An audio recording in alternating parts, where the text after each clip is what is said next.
yang sekuler, masyarakat yang jahiliyah, masyarakat yang dia muslim tapi mengabaikan ajaran-ajaran Islam.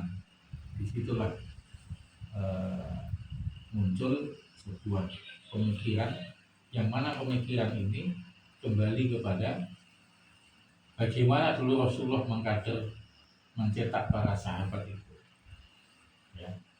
Bagaimana Rasulullah itu bisa melahirkan generasi seperti Bilal, generasi seperti Abu Bakar, Umar, dan lain-lain yang pada awal-awal Islam itu. Seperti apa? Kok Rasulullah dengan kondisi seperti itu lahir manusia-manusia hebat? Ternyata itu semua Rasulullah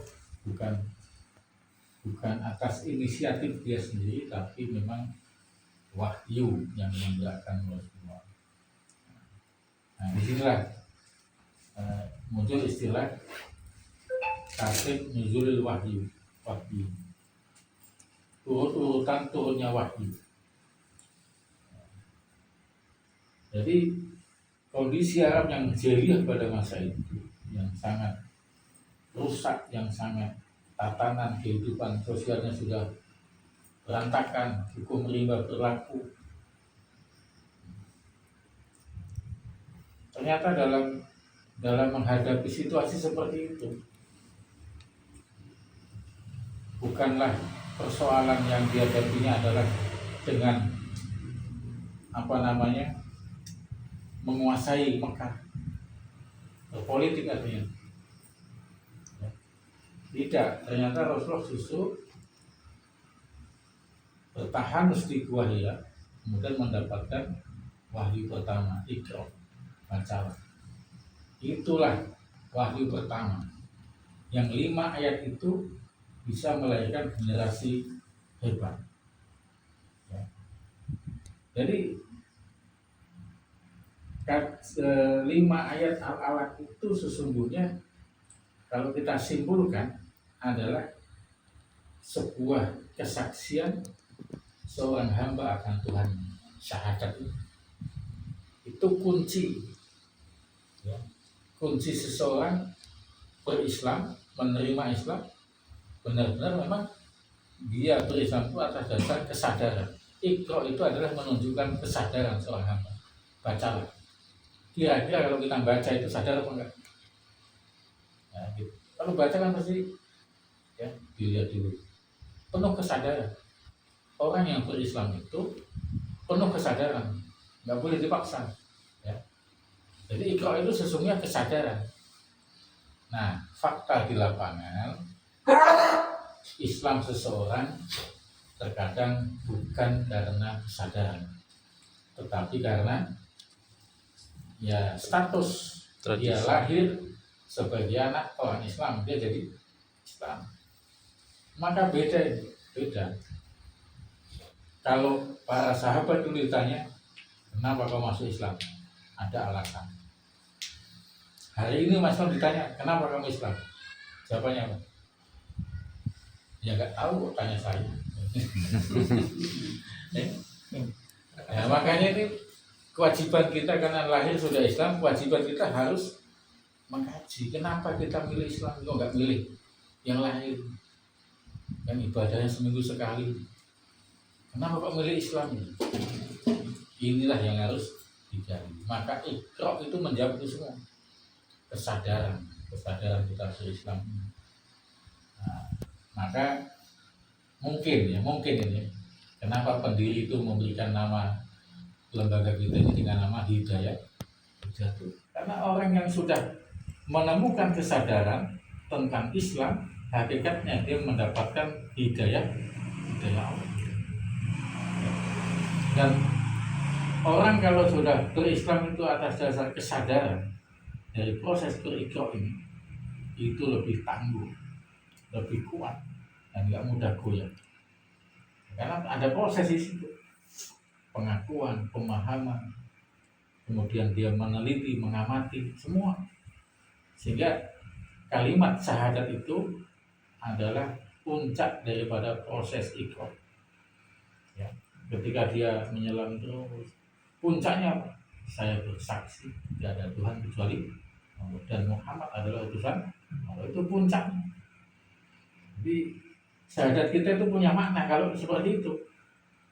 Tapi kalau syahadat kita hanya formalitas, mohon maaf dia mengucapkan syahadat waktu akan nikah aja, seumur hidup, ini nggak ada makna.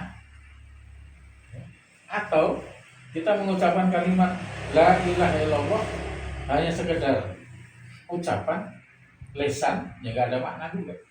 Ya mungkin pahala dapat ya, tapi nggak ada makna, nggak berpengaruh kepada jiwa. Ya. Kadang ada kan yang ya kita tidak menjelekkan saudara-saudara kita. Kalimat la ilaha illallah itu kan dibaca berapa kali? 100 kali kan, sampai geleng-geleng kepalanya. Pahala dapat, tetapi paham tidak dengan makna kalimat itu yang telah diucapkan.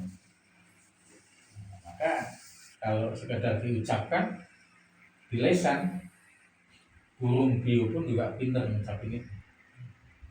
Coba latih di burung bio itu bisa, Pak. Tergantung yang ngajari. Ngajari bismillah bisa dia, ngajari syahadat bisa juga. Cuma kan nggak ngerti maknanya apa.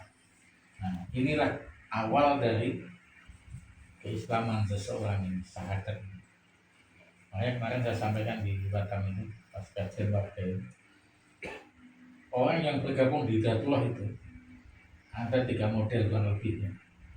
Yang pertama karena memang sadar, ya, sadar dia mendapatkan tadi itu hidayah karena idealisme, ya.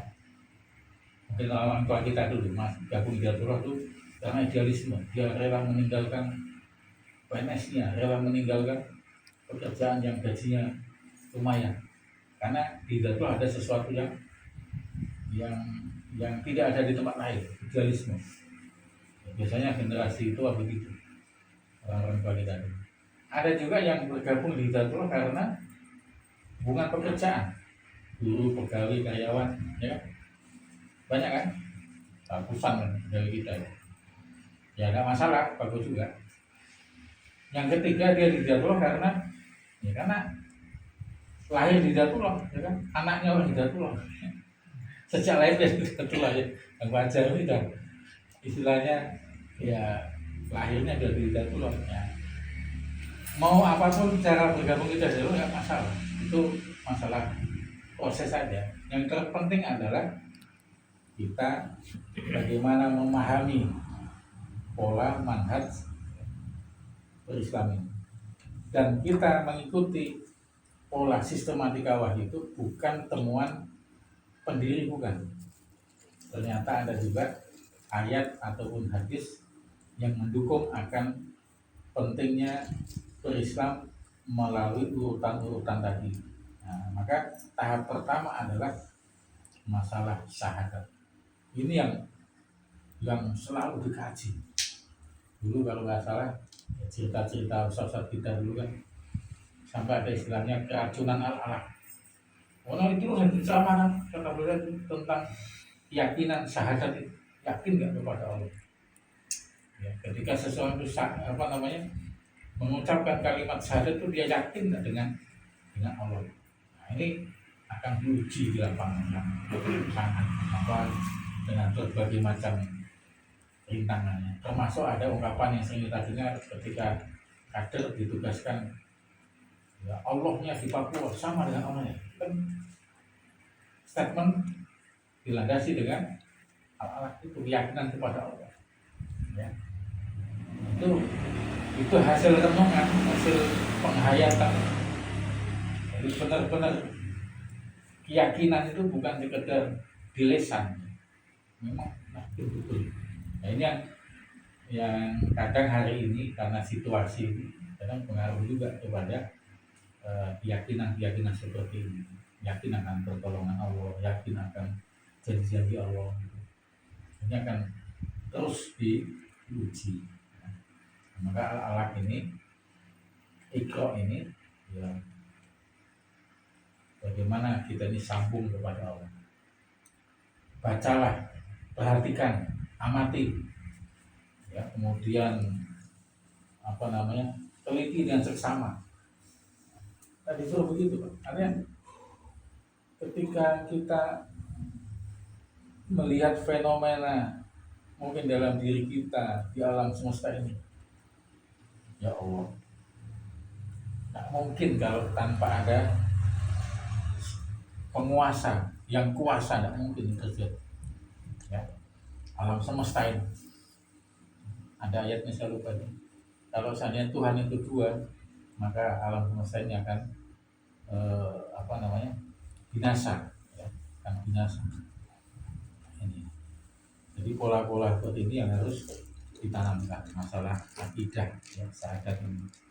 Yang kadang sangat-sangat lemah, ya. Apalagi umat Islam yang mohon maaf, Islamnya Islam yang seperti tadi ya, yang awam tadi. Kemarin saya jumpa dengan Pak Dr. Rusli itu yang di Masjid Sultan Tempat Dialog. Beliau menyampaikan angka orang Islam yang murtad itu meningkat katanya. Sekarang ini udah berapa ribu, sudah meningkat. Khususnya di daerah-daerah yang kantong-kantong Muslim seperti Aceh, Sumatera Barat. Nah, kenapa ya? Karena orang Islam tapi tidak mengkaji apa itu Islam, tidak menumbuhkan kesadaran, ya nggak ada artinya. Jadi Islam ini benar-benar harus atas dasar kesadaran, dan Allah tegas ya dalam ayat setelah ayat kursi kan, la ikraha fiddin, tidak ada paksaan dalam agama. Nggak ada paksaan apa? Suruh bacalah ini, suruh ikrar. Ya. Perhatikan, ya Allah, karena kita ini kan pandai-pandai melihat seperti itu, ya, membaca ayat kauliyah maupun ayat kauliyah. Tiba-tiba kita mendapat musibah, apalah ini maksudnya? Ambillah hikmahnya, ambil pelajaran yang ada di situ.